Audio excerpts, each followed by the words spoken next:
Alam niyo ba sa ngayon, patuloy pa ring hindi pantay ang pagkakataon ng mga kababaihan at kalalakihan pagdating sa edukasyon at trabaho? Ito'y tila hindi makatarungan, hindi ba? Subalit, may kaalaman ka bang may paraan upang baguhin ito? Ang sagot, edukasyon. Hey guys! Welcome back to my vlog. Ako si Princess Kyle Malinaw at ngayon pag-uusapan natin kung paano naging gaan ang edukasyon para sa gender equality. Bakit ito mahalaga? Paano ito nakakaapekto sa atin? At ano ang pwede nating gawin? Tara! Ano ba ang gender equality?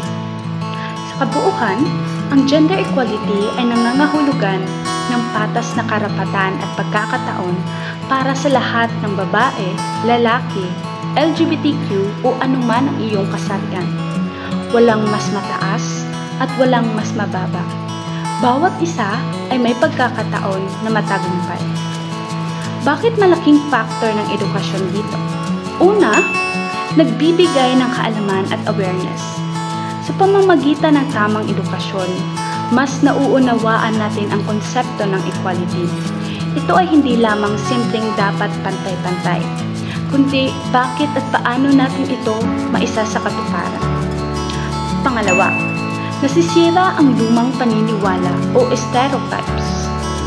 Nagsisilbing daan ng pagkakaroon ng tamang edukasyon upang sirain ang lumang paniniwala.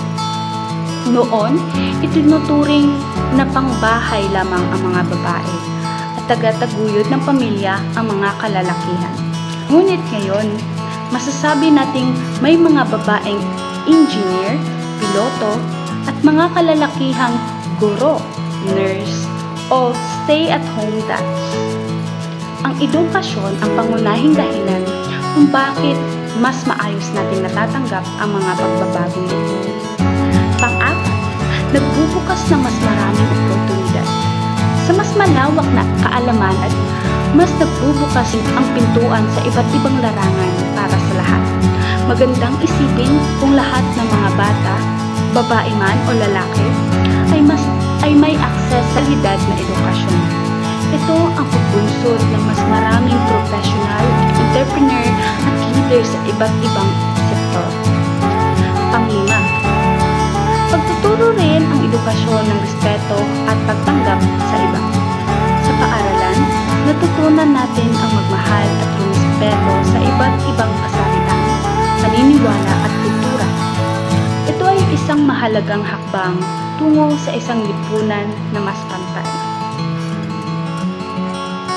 Dagdag kaalaman? Alam niyo ba, batay sa United Nations, sa mga bansang may mataas na literacy rate sa mga kababaihan, mas maunlad din ang kanilang ekonomiya. Ibig sabihin, kung mas maraming babae ang nag-aaral, mas maging matagumpay ang buong bansa. Talaga namang kamangha-mangha, hindi ba? Kaya, ano man ang ating magagawa, simple lang. Magsimula tayo sa ating sarili, igalang ang karapatan ng bawat isa, suportahan ang edukasyon para sa lahat, at huwag kang matakot magsalita kung mayroon tayong nakikitang hindi patas na trato. At syempre, i-share mo ang mensaheng ito upang mas marami pang makilahok. Gawin natin ang pagbabago, isang hakbang kada pagkakataon. Salamat sa panonood. Ulit, ako si Princess Kyle Malinaw at tandaan, edukasyon ang susi sa mas pantay at mas magandang mundo. See you in my next vlog. Paalam!